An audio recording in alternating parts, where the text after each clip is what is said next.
Hello বন্ধুরা, সবাই কেমন আছেন? আজকে আমি আপনাদের সাথে একটা পিন হোল্ডারের এর থেকে জেড পর্যন্ত পুরাটাই শেয়ার করব। সবাই আমার সঙ্গে থাকবেন শেষ পর্যন্ত। আসসালামু আলাইকুম। পিন হোল্ডারটার জন্য প্রথমেই কাপড় নিয়ে নিয়েছি, আর এটাতে এখন কাটা কম্পাস দিয়ে রাউন্ড শেপটা করে নিয়েছি। এখন এই রাউন্ডটার ভিতরে আমি ফুল পাতা সব কিছুই এঁকে নিয়েছি। এখন এটা সেলাই করব। তো পাতার জন্য যে ডালটা আছে সেটাকে আমি কাঁথা স্টিচ সেলাই দিয়ে করে নিচ্ছি। কাঁথা স্টিচ সেলাইটা আমি মোট 2 বার দিয়েছি। তো 2 বার হয়ে যাওয়ার পর এখন পাতাগুলো করে নেব। পাতার জন্য আমি অনেক সহজ একটা সেলাই নিয়ে নিয়েছি। সেলাইটা হলো নিচ দিক থেকে উঠিয়ে একবার এপাশ আর আরেকবার ওপাশ এরকম করলেই হয়ে যাবে। তো এভাবে আমি পাতাগুলো করে নিচ্ছি।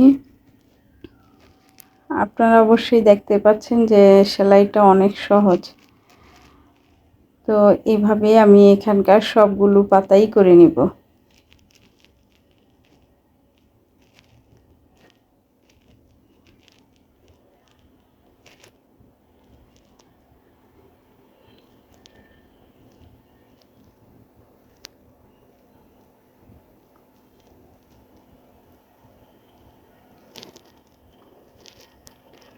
আমার সবগুলো পাতা হয়ে যাওয়ার পর এখন ফুলের সাথে যে মিলানো পাতা দিয়েছি সেই পাতাগুলো একইভাবে সেলাই করে নেব।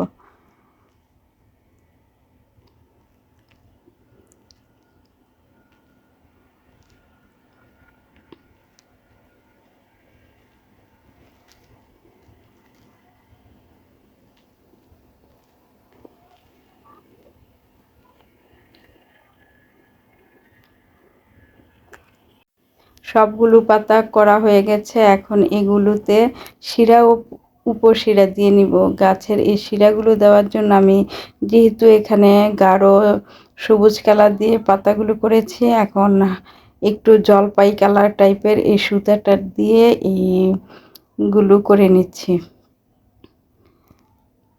তো এইভাবে আমি সবগুলো পাতা করে নিয়েছি। সবগুলো পাতা হয়ে যাওয়ার পর এখন ফুলের পাপড়ি করে নিব। ফুলের পাপড়িটাও আমি একই সেলাই দিয়ে নিয়েছি।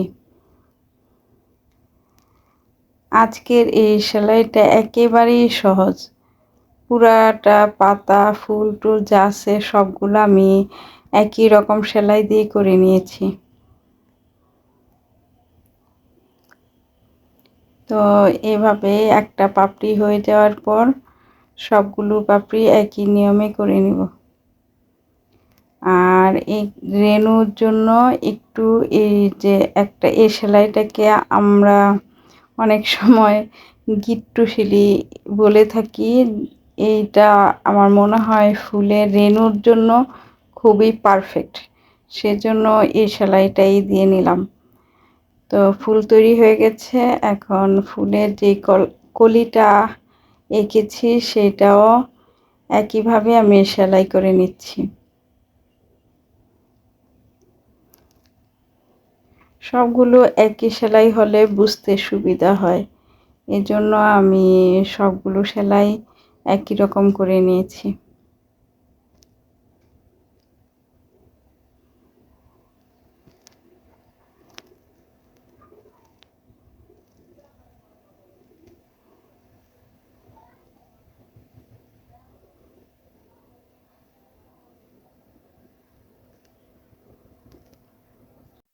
ফুলের রেণুর মধ্যে আমি যে সেলাইটি দিয়েছি ওই একই সেলাই এখন এখানেও দিয়ে নিব।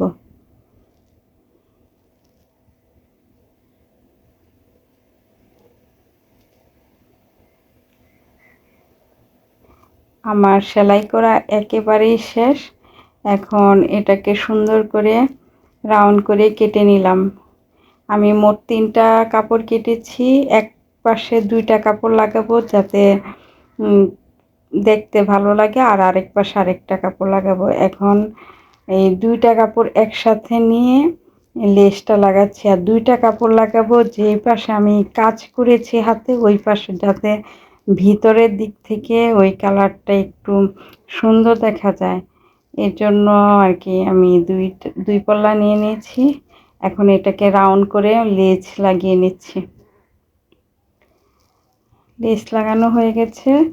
এখন এটার উপরে যে আরেকটা কাপড় আছে, লেজটা মাঝখানে রেখে এটা আবার ঘুরিয়ে সেলাই করে নিব।